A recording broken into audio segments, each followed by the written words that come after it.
नमस्कार आमा, यहाँको परिचय भनिदिनुहोस् न। तपाईँको नाम भनिदिनुहोस्। मेरो पुल्टी भोरा।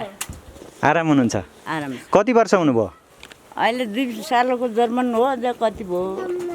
80 वर्ष हुनुभयो। अनि यो गुठी चौर पहिल्यैदेखि यतै बस्नुहुन्थ्यो? पछि हो, अघि घरै बाहिर त थियौँ। अब अहिले 10-12 वर्ष भयो यहाँ बस्न लागेको। अनि यो पहाडीतिरको सुन्दरता, यो नदीको सुन्दरता, अनि पहिला कस्तो थियो? पहिला लक्ष्मी राख्ने, औले भैँस ल्याउने चिया राख्दा चिया, गाई भैँसी राख्दा चिया।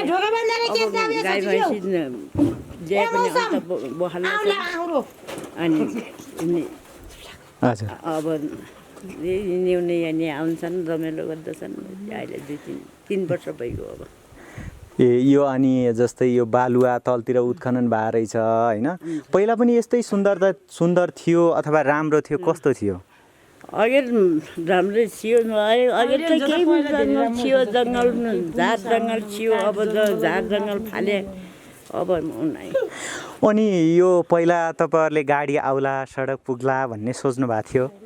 सोचेको थिएनौँ। सोच्नु भएको थिएन? सोचेको थिएनौँ यस्तो के होला खुच्यौँ हामीले चाहिँ। अब गाडी जेकै नै पुगे, अब भयो बस्यो। अनि अहिलेसम्म गाडीमा तलतिर जानु भएको छ? जान्छ हो, कस्तो लाग्छ तपाईँलाई? अब रमाइलो लाग्छ। रमाइलो लाग्छ। अनि अब गुठी चौरमा जस्तै तपाईँहरूको संस्थाका लागि अनि यो सरकारले के गर्यो भने अझ राम्रो होला त? अब कस्तो हुन्छ निदेखि, अब सरकारको हात छ। अब निदेखि अब त माछा खाने बेला भइगयो। नेता गतिलो भएपछि अब नेदेखि छोरा नाति बुहारीपट्टि होला। अनि सडक त नजिकै आएछ? यहीँ नजिकै गाडी पनि आउँछ? यहीँ आउँछ, गाडी पनि आउँछ।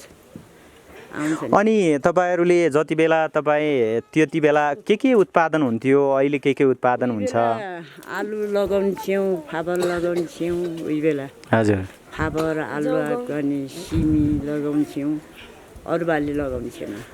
अब उत्पादन नि बसेर भयो नि, सबै बस्न आयो, बसेर भयो र अब ज्याकै नै लाउँछन्, कोदोसम्म पनि लाउँछन्, भोगा लाउँछन्, आलुवा लाउँछन्।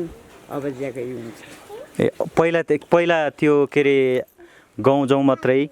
पहिला गहुँ कहिले गहुँ लाउँछिया, अनि फापर लाइने, सिमी लाइने, आलुवा लाइने, त्यही हो। अब ज्याकै बाली नै हो। अहिले त सबै ओजन हुन्छ। अनि तपाईँहरूलाई त्यति बेला खाना पुग्थ्यो कि पुग्दैन? खाना पुग्दो थिएन। के गर्नुहुन्थ्यो त? अहिले घरै गर्ने, नानी बेसा गर्ने, यता खामखोला जान्छिए, खामखोला जान्छिए, यता चुली मच्चे जान्छिए। अब छोरे। ओहो, त्यति बेला घोडा लिएर जानुहुन्थ्यो? तपाईँ जानुभयो? तपाईँ जानुभयो? गएन। सामाखोला पाठा पाल्नु त गयौँ। हजुर। उहाँ गर्न गएनौँ, अनाज गर्न गएनौँ। जानु भएन।